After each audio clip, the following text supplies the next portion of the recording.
Hello and welcome, and this is my presentation. My topic is the modern gaming industry, by me, of course. Is it? Consumers across multiple industries have been feeling the sense of deterioration in their own industry. You can see a prime example of this in the modern gaming industry. It is important that consumers pay attention to the business practices in the gaming industry because these same practices could seep into the industries that they care about. The gaming industry is in the worst state it has ever been because of incomplete game releases, the promotion of gambling to children, and gaming companies stealing from artists in the form of using AI renditions and compilations into datasets. The consistent release of games that have the consistent release of release of games have contributed to the decline in the gaming industry.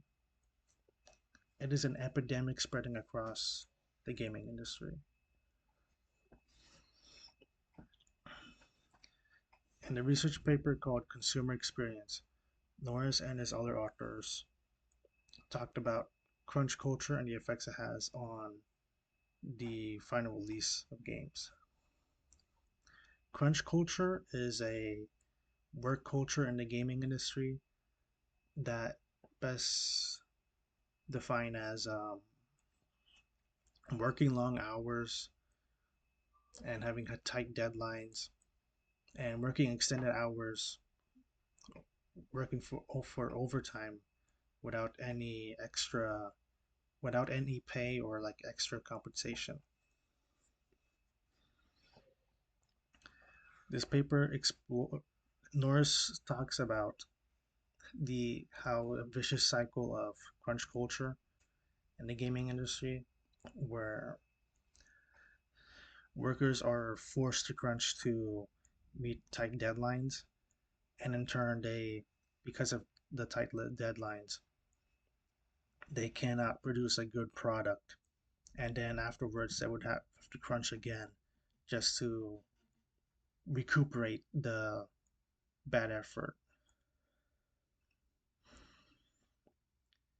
Jensen stated in his article, top the 10 worst game releases in recent history, talked about major titles such as Fallout 76, Anthem, and Marvel Avengers.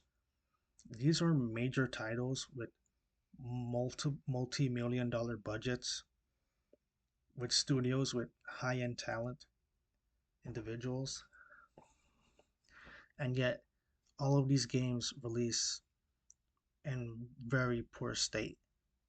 They had bugs, glitches, missing features. They were just incomplete games. This is just goes to show that this is not it's not isolated incidents that are happening in the gaming industry. It's multiple. One may argue that the public could just vote with their wallet. Boycotting has had a past of being an effective way for consumers to fight against corporations. However, this because this practice has become so commonplace, consumers have lost faith that their economic vote does not matter, and in turn stopped fighting and just accepted that this is their new reality.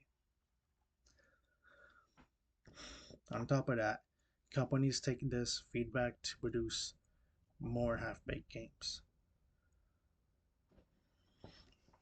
So because companies have consistently been releasing bad games,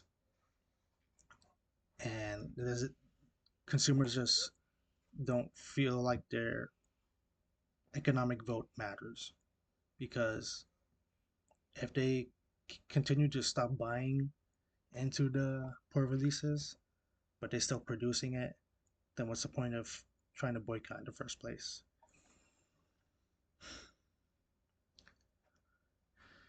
Gambling is detrimental to the development to children and is unethical to promote gambling to children.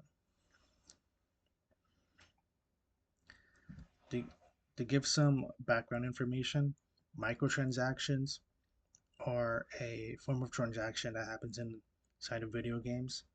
They're typically small amounts of money, and in return, you get some in game features, such as like cosmetics or upgrades. And loot boxes are gambling features that give you a randomized reward after paying a fee, a microtransaction.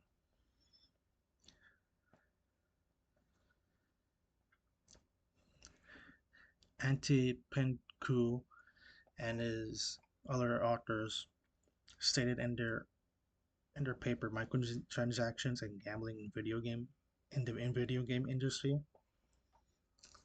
showed a study that the NHS has studied the effects of gambling on minors. More specifically, what loot boxes do to the development of minors.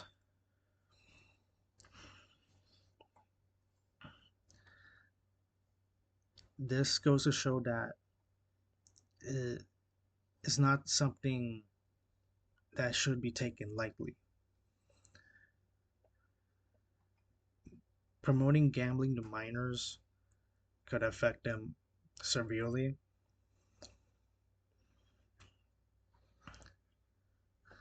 because it will affect how they would perceive risks in their future. An article by Stempel called New York Sues Video Game Developers Valve, saying its loot boxes are gambling. The Attorney General themselves stated that the loot boxes are essentially gambling. And I've also found that they're promoting gambling to children as young as 12.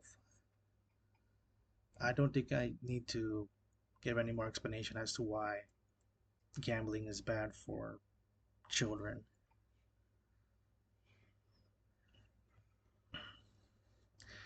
AI, to give some background knowledge on how AI works, AI models use data sets to generate responses, and companies have been using uh, artists' previous works to compile it into AI models so they can save money on not having to hire more artists to make art for their new projects.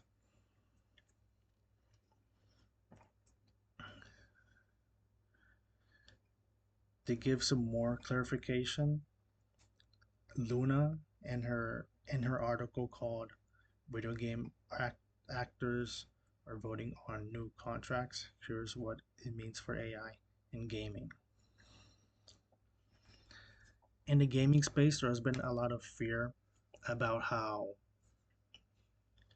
AI is being used to essentially try to copy artists' work without their consent or without giving them any type of payment or compensation. And SAG-AFTRA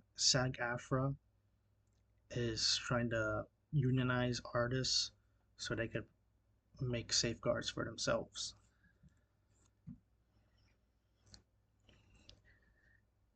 In the video by the Associated Press called "Game Changer: AI Raises as Video Game Industry as a Video Game Industry Navigates Layoffs," Daly, the author of this video, stated interviewed a with one of the most recent laid off artists, and pretty much stated that